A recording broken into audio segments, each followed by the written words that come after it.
धुआं दोनों शहरों का था, बीजिंग चाइना का भी, इंडिया दिल्ली का भी।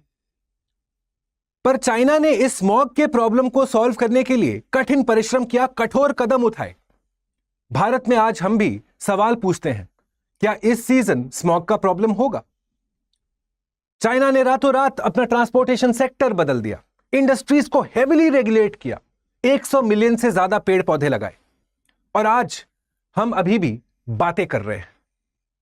ऐसा समझिए दोस्तों कि चाइना ने हवा साफ कर दिया और हम अपने आंसर्स अभी भी हवा में ढूंढ रहे हैं। जब दो कंट्रीज, दो सिटीज का स्टार्टिंग पॉइंट सेम था, दोनों एक ही प्रॉब्लम से जूझ रहे थे, आखिरकार चाइना ने ऐसा क्या कुछ किया कि अब उस प्रॉब्लम को वो कंट्रोल करने में काफी हद तक सफल हो चुका है। इसी को समझने और समझाने के लिए स्टडी आईक्यू की तरफ से मैं प्रस्तुत हूं। मेरा नाम है भुवन झा। शुरुआत करने से पहले मैं अपने ऑडियंस, अपने दोस्तों को जरूर कहना चाहूंगा, आज का यह डिस्कशन सिर्फ पॉल्यूशन का डिस्कशन नहीं है। यह डिस्कशन है इरादों का, विल का, मोटिवेशन का। आगे बढ़ने से पहले इन हेडलाइंस पे थोड़ा नजर डालिए। लैंसेट नामक एक इंडिपेंडेंट रिपोर्ट, उसके अनुसार more than 17 lakh deaths have been linked to air pollution in 2022। मात्र साल 2022 में 17 लाख लोग वायु प्रदूषण के चलते अपना जान गंवा चुके हैं। अगर आप पिछले 10 साल का स्टैटिस्टिक्स देखेंगे तो यह फिगर बढ़ के 38 लाख हो जाता है दोस्तों।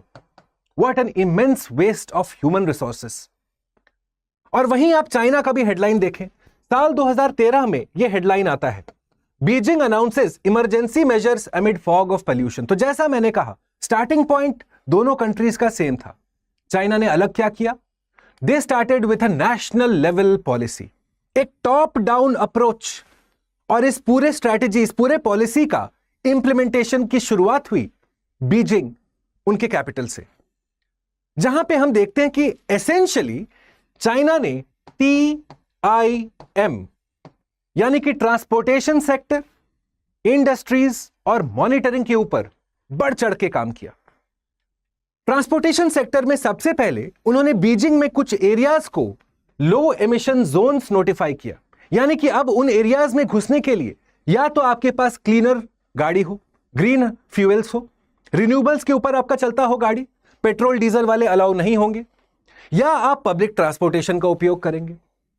एंड स्ट्रेट अवे आप देखते हैं कि ये जो एक हार्ड पॉलिसी आता है, ये एक कैस्केडिंग इफेक्ट शुरू करता है, डोमिनो इफेक्ट शुरू करता है धीरे धीरे। तो सबसे पहले ये जो लो एमिशन जोन्स आए, इसमें आपने रेस्ट्रिक्ट किया हाई एमिशन व्हीकल्स को, प्रमोट किया क्लीनर ट्रांसपोर्ट को। पर ये तो था स्टेप नंबर 1। स्टेप नंबर 2 में अगर हम नजर डालें दोस्तों, बीजिंग रेस्ट्रिक्ट करता है vehicle numbers by licence plate lotteries, यानी कि अगर आपके पास इलेक्ट्रिक व्हीकल भी है या आप पेट्रोल डीजल गाड़ी चला रहे हैं, डज नॉट मैटर, आपको हर दिन गाड़ी चलाने का हक नहीं मिलेगा। हर दिन आप बीजिंग एंटर नहीं कर सकते। जैसे दिल्ली में आप देखते हैं कभी कभार ऑड इवन स्कीम लगाया जाता है, चाइना ने परमानेंटली एक तरीके से ऑड इवन स्कीम लगा दिया, जिसके चलते आप देखते हैं कि उन्होंने सबवे नेटवर्क्स भी बढ़ाए up to 1000 kilometres. Public transport पे एक्सटेंसिव काम हुआ। बहरहाल दिल्ली में पब्लिक ट्रांसपोर्ट की कमी तो है नहीं, कमी है तो विल की, पर उस पर भी हम लोग चर्चा करेंगे। सेकंड स्टेप जो चाइना करता है, complete change of cities transportation, public transport और साइकिलिंग पे ध्यान दिया गया। अब दोस्तों यहां पे मैं एक बात आपको जरूर कहना चाहूंगा, काफी सारे लोग कहते हैं कि भारत में भी साइकिलिंग को बढ़ावा देना चाहिए। ऑफ कोर्स किसी को उससे डिस्प्यूट नहीं है, पर भारत एक ट्रॉपिकल कंट्री है जहां पे 12 महीने में 8 से 9 महीने गर्मी रहता है, यानी कि साइकिलिंग बाय डिफॉल्ट एक इंटेंसिव एक्टिविटी बन जाती है। और साथ में जो आप साइकिलिंग करेंगे तो जो पेवमेंट होता है उस पे भी इंक्रोचमेंट होता है। तो इसीलिए इन सब प्रॉब्लम्स को जब तक आप सॉल्व नहीं करेंगे तब तक ये पॉइंट इंडिया में लागू नहीं हो सकता।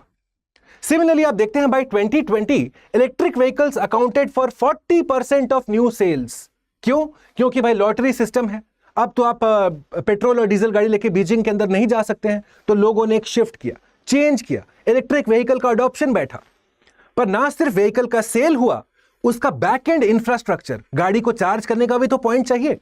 आप देखते हैं supported by subsidies and the development of charging infrastructure, यानी कि सप्लाई डिमांड दोनों को बैलेंस आउट किया चाइना ने, ताकि मार्केट में अडॉप्शन हो इलेक्ट्रिक व्हीकल्स का त्वरित प्रभाव से। तो जब हम देखते हैं कि इस तरीके से चाइना ने अपने ट्रांसपोर्टेशन सेक्टर को रेगुलेट किया, अब बारी थी इंडस्ट्रीज की। और इंडस्ट्रीज में देखा गया कि चाइना के आसपास, बीजिंग के आसपास खासकर, बहुत सारे कोल पावर्ड प्लांट्स थे। उन पे त्वरित प्रभाव से कड़ी कार्रवाई होती है। इनफैक्ट आप देखेंगे China worked to reduce coal consumption by closing polluting industrial facilities and upgrading heating systems near Beijing. जब कोल का प्लांट ही नहीं चलेगा, धुआं नहीं उड़ेगा, तो चांसेस ऑफ पॉल्यूशन कम है। आपने उस कोल का जो हीट, जो एनर्जी जनरेशन था, उसको जल्दी से रिप्लेस किया, नेचुरल गैस की तरफ बढ़े, रिन्यूएबल्स की तरफ आप बढ़े, और रातों रात ये चेंज हो रहा है दोस्तों।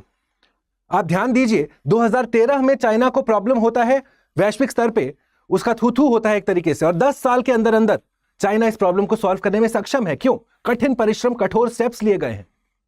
दूसरा आप देखते हैं, Beijing spearheaded coal reduction, phasing out 3000 small boilers and capping coal use at 30% cut.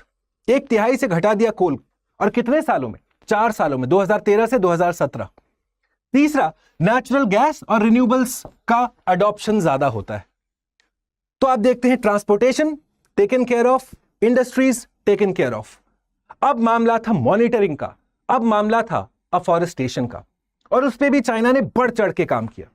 In fact आप देखेंगे 100 मिलियन से ज्यादा ट्रीज लगाए गए हैं इन एंड अराउंड बीजिंग, ताकि एक नेचुरल कूलिंग हो, नेचुरल वेंटिलेशन हो, हवा की सर्कुलेशन में बढ़ोतरी हो।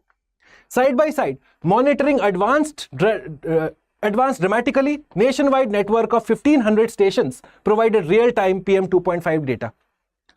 तो मॉनिटरिंग हो रहा है, कंटिन्यूअस इवैल्यूएशन हो रहा है, करेक्टिव स्टेप्स लिए जा रहे हैं। इसी को तो कहते हैं एक साउंड पॉलिसी, एक स्ट्रैटेजी के अंदर जहां पे आप काम कर रहे हैं ताकि ये एयर पोल्यूशन का प्रॉब्लम घटे। और आप जानते हैं दोस्तों, इन सारे स्टेप्स के चलते जो TIM हमने समझा, उसके चलते चाइना के जो रिजल्ट्स हैं वो अनप्रेसिडेंटेड हैं। सबसे पहला देखिए, from 2013 to 2017 PM 2.5 levels reduce by 35%। इस ग्राफ को देखते चलिए दोस्तों, कितना डिक्रीजिंग ट्रेंड दिखा रहा है ये। क्यों? क्योंकि आपने जो स्टेप्स लिए 2013 से वो रंग लाना शुरू किए। दूसरा आप देखते हैं, क्योंकि कोल कंजम्पशन घटा, आपका रेस्पिरेटरी केसेस घट रहा है 20% से, and all of this is less than 10 years. ऐसा कोई लॉन्ग टर्म नहीं है, ये एक दशक बहुत कम टाइम पीरियड होता है जब एक नेशनल लेवल का पॉलिसी आप लगा रहे हैं, but quick results were achieved by China. Similarly आप देखते हैं लोकल लाइफ एक्सपेक्टेंसी बढ़ती है करीब 4.5 साल से। जो आज हम लोग दिल्ली में कहते हैं कि आप हर दिन, हर महीने जितना रहते हो, इतना नंबर ऑफ सिगरेट्स के जैसा आप पॉल्यूशन कंज्यूम करते हो, जिसके चलते आपकी जान बहुत खराब होती है, चाइना ने उसको सॉल्व किया। तो जब हम देख रहे हैं कि इससे हमारा लाइफ एक्सपेक्टेंसी बढ़ रहा है, ह्यूमन रिसोर्स स्ट्रांग हो रहा है, क्या लगता है इसका इकोनॉमिक रेलेवेंस नहीं होगा? इकोनॉमी कौन क्रिएट करता है? ह्यूमन बींग्स ही ना। तो अगर उनके हेल्थ में हमारा एक्सपेक्टेंसी इजाफा हो रहा है तो ऑब्वियसली ये हमारी इकोनॉमी के लिए भी अच्छा है। एंड लास्टली आप देखेंगे, between 2013 and 2020 China was responsible for 3/4 of total global reduction in pollution. काफी दफा ये हम कहते हैं कि देखो चाइना इतना बड़ा पोल्यूटर है, इतना एमिट करता है, पर इस फैक्ट पे नजर डालिए, 75% ऑफ ग्लोबल एयर पोल्यूशन में रिडक्शन किया चाइना ने, क्योंकि उसने एक नेशनल लेवल स्ट्रेटेजिक पॉलिसी के अंदर काम की। और इसीलिए आज हम देखते हैं कि एक तरीके से ग्लोबल बेस्ट एग्जाम्पल की तरह उभर रहा है चाइना, खासकर बीजिंग शहर। अब थोड़ा कंपेयर करते हैं कि क्या भारत सेम तरीके से काम करेगा? क्या भारत के चैलेंजेस सेम है? जी नहीं। अगर ज्योग्राफी को हम देखें तो ज्योग्राफी हमारे विपरीत है जब हम भारत में दिल्ली के स्मॉग की बात करते हैं। दोस्तों इस बात पे ध्यान दीजिएगा कि जब हम दिल्ली के स्मॉग की बात कर रहे हैं तो यह सिर्फ दिल्ली सेंट्रिक प्रॉब्लम नहीं है। क्यों? क्योंकि पोल्यूशन हमारा इस पूरे बेल्ट में हाई रहता है। क्यों? 2-3 रीजंस हैं। पहला, जब मॉनसून का हवा चला गया, रिट्रीटिंग मॉनसून चला गया, अब हवा का रुख होता है नॉर्थ वेस्ट से, जिसके चलते आप देखते हैं कि जो भी क्रॉप बर्निंग, स्टबल बर्निंग हो रहा है, या फिर जब ये अरावलीज में हमने गैप्स क्रिएट कर दिए हैं, फ्लैट्स जो बनाने थे अमीरों के, तो जिसके चलते यहां का सैंड भी अंदर घुस रहा है। एट द सेम टाइम आप देखते हैं यहां टेम्परेचर इन्वर्जन देखने को मिलता है, जहां है जमीन ठंडा, ऊपर में है गर्म, जिसके चलते ये सारे पोल्यूटेंट्स एक अपर लेवल डाइवर्जेंस के थ्रू नहीं जा पा रहे हैं। और क्योंकि एक इंडो गैंजेटिक प्लेन घिरा हुआ है, एक साइड हिमालय से, नीचे मालवा, डेक्कन प्लेटो, जिसके चलते एक जो बेसिन टाइप बन गया, उसमें ये सारा मटेरियल जाके फंसता चला जा रहा है। और इसीलिए आप देखेंगे ग्राउंड लेवल से एक पर्टिकुलर हाइट तक खाली पोल्यूटेंट्स ही पोल्यूटेंट्स हैं। तो हां, ज्योग्राफी तो हमारे विपरीत है। जब तक हम अपने अरावलीज को सॉल्व आउट नहीं करेंगे, जब तक पंजाब हरियाणा में पराली के लिए स्टेप्स नहीं लिए जाएंगे, दिल्ली में वेहिकुलर एमिशंस के लिए स्टेप्स नहीं लिए जाएंगे, इंडस्ट्रियल एमिशंस के लिए स्टेप्स नहीं लिए जाएंगे, इन सारों पे जब आप काम करेंगे तभी जाके आप रियलिस्टिकली एक्सपेक्ट कर सकते हैं इस प्रॉब्लम मेजर है। जी नहीं। तीसरा, व्हीकल एंट्री रेस्ट्रिक्शंस BS6 और CNG, grab graded response action plan, जिसके अंदर जो commission for air quality management है CAQM, वो बतलाती है कि भाई अगर ग्रैप 2 लगा है तो इस तरीके के इंडस्ट्रीज बंद होंगे, इस तरीके का कंस्ट्रक्शन बंद होगा। वो भी पीस मील बिजनेस है, कभी कभार आते हैं। आवश्यकता क्या है? 100 बात की एक बात अगर मैं आपको बताऊं, आवश्यकता है कि इस प्रॉब्लम के बारे में सिर्फ चर्चा हम लोग विंटर सीजन में ना करें।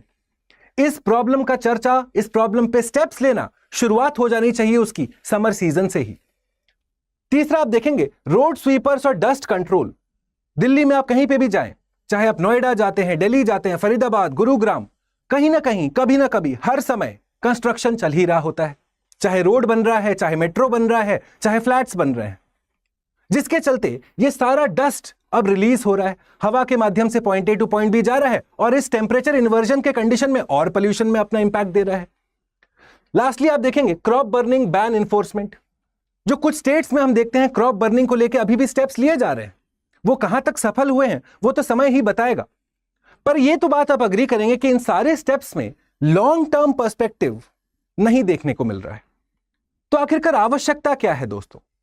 आवश्यकता है एक कॉम्प्रिहेंसिव पॉलिसी की, जहां पे हम लोग काम करते हैं ना सिर्फ व्हीकल बैन्स और एंटी स्मॉग टेक और क्रॉप रेसिड्यू पायलट की तरफ, पर हम बात करते हैं एक लॉन्ग टर्म सोल्यूशन की तरफ। अब यहां पे एक बात आप जरूर रियलाइज कीजिए, काफी दफा यह कहना आसान है कि देखो चाइना ने इतना कुछ करके दिखाया, इंडिया नहीं कर पा रहा है। क्यों? क्योंकि उनका है वन पार्टी सिस्टम। वहां पे बीजिंग जो ऐलान कर देगा वो उनके प्रीफेक्चर्स को, जो उनके पॉलिटिकल एडमिनिस्ट्रेटिव यूनिट्स हैं, वो उसको कैरी आउट करना बाध्य है। हमारे यहां है democracy, 3 tyre level of governance, central government, state government, Panchayati Raj institutions. यानी कि जब इस प्रॉब्लम को हमको सॉल्व करना है तो हमको तीनों लेवल ऑफ गवर्नेंस को साथ में लेके चलना है, कंसेंसस बिल्डिंग के साथ आगे बढ़ना है, और इसका ऑब्वियसली लीड, इसका इनिशिएटिव लेंगे सेंट्रल गवर्नमेंट। दूसरा, हमको काम करना है हमारे सेंट्रल स्टेट रिलेशन की तरफ भी। ऐसा नहीं होना चाहिए कि कुछ स्टेट्स को हम अनफेयरली सिंगल आउट करें, कुछ स्टेट्स में कुछ एक्शन ही ना हो। पब्लिक सेक्टर, प्राइवेट सेक्टर, सबको साथ में आके मिलना पड़ेगा इस काम के लिए। सिर्फ सरकार के चाहने से शायद बात कंप्लीटली ना बने। और इसीलिए दोस्तों आप देखते हैं कि इंडिया का जो पॉलिसी रहा है वो मल्टी एजेंसी है, different institutions, different states, different challenges, different priorities. China का सेंट्रलाइज्ड पॉलिसी है, इन्होंने पैसे लगाए थे, $1 ट्रिलियन से ऊपर का इनका पूरा पॉलिसी था। हमने क्या उतने पैसे खर्च किए हैं अभी तक? जी नहीं। तो मुद्दा काफी सिंपल सा है, what we need is a comprehensive, holistic, participatory policy, जिसके अंदर ये सारे states starting from Punjab, Haryana, Delhi, Uttar Pradesh, Bihar, क्योंकि आप देखेंगे आए दिनों आप देखेंगे कि द वर्ल्ड्स लार्जेस्ट या सबसे ज्यादा पोल्यूटेड एरिया है तो भारत में ही। कोई हमको नीचे कमेंट बॉक्स में नाम बताइएगा कौन सा जगह है जो विश्व में सबसे ज्यादा पोल्यूशन या पोल्यूटेड माना जाता है। खैर देखें, ये रहे हमारे हाई फ्रीक्वेंसी वाले स्टेट्स। ये प्रॉब्लम सिर्फ दिल्ली की नहीं है, जैसा मैंने कहा था, ये पूरा नॉर्थ इंडिया का प्रॉब्लम है। इसीलिए अगर PM 2.5, PM 10 या बाकी पोल्यूटेंट्स को कॉम्बैट करना है, कंट्रोल करना है, तो सबको साथ मिलकर काम करने की आवश्यकता है। और दोस्तों जैसा मैंने कहा था, the most polluted area Byrnihat, Assam Meghalaya border में। कहां दिल्ली, कहां बिर्नीहाट? यहां पे पोल्यूशन सबसे ज्यादा क्यों है? वहां के लोकल लेवल कंडीशंस हैं जरूर, यहां पे ज्यादा फैक्ट्रीज हैं, इंडस्ट्रीज हैं, पर मंशा को समझिए। द पॉइंट इज कि ये पूरा बेल्ट पोल्यूशन के चपेट में है और इसका प्रभाव, दुष्प्रभाव देखने को मिलेगा अगले जनरेशन का, जब हम हेल्थ का पैरामीटर्स को नापेंगे, जिसमें लोगों का लाइफ एक्सपेक्टेंसी कम हो रहा है, प्रोडक्टिविटी कम हो रहा है, उसका प्रभाव पड़ेगा भारत की इकोनॉमी की तरफ। तो जैसा मैंने कहा, यह सिर्फ पोल्यूशन का प्रॉब्लम नहीं है, यह मामला है इरादों का। क्या हम तैयार हैं कि हम जाके एक कॉम्प्रिहेंसिव तरीके से इस प्रॉब्लम को सॉल्व करने के लिए स्टेप्स ले सके? क्या हम तैयार हैं लोगों की बात सुनने के लिए? जहां पे लोग जब अपना रोष व्यक्त करते हैं तो उनकी बात की वेटेज को वैल्यू दी जाए, रादर देन कि उनको पुलिस के वैन में ठूस के इधर से उधर फेंका जाए। Clean air is a basic right, ये सुप्रीम कोर्ट ने भी कहा है, और इसलिए आवश्यकता है कि जल्द से जल्द ये सारे एजेंसीज, इस साल का तो मामला अब शायद ठीक ना हो, अगले साल के लिए अभी से स्टेप्स लेने की शुरुआत करें, नहीं तो ये एक डिजास्टर में तब्दील होने के कगार पे पहुंच चुका है। नीचे कमेंट बॉक्स पे हमको जरूर बताइएगा क्या ख्याल हैं आपके, और क्या कुछ कर सकता है भारत सरकार या हमारे राज्य सरकार ताकि इस प्रॉब्लम को हम लोग जल्द से जल्द सॉल्व कर सकें। होप ये डिस्कशन आपको पसंद आया। वंस अगेन मैं आप सबसे आग्रह करूंगा, please do consider leaving your likes and comments in the comment box below, और मैं बहुत जल्दी वापस आऊंगा एक और ऐसे ही प्रेजेंटेशन के साथ। तब तक के लिए नमस्कार, जय हिंद।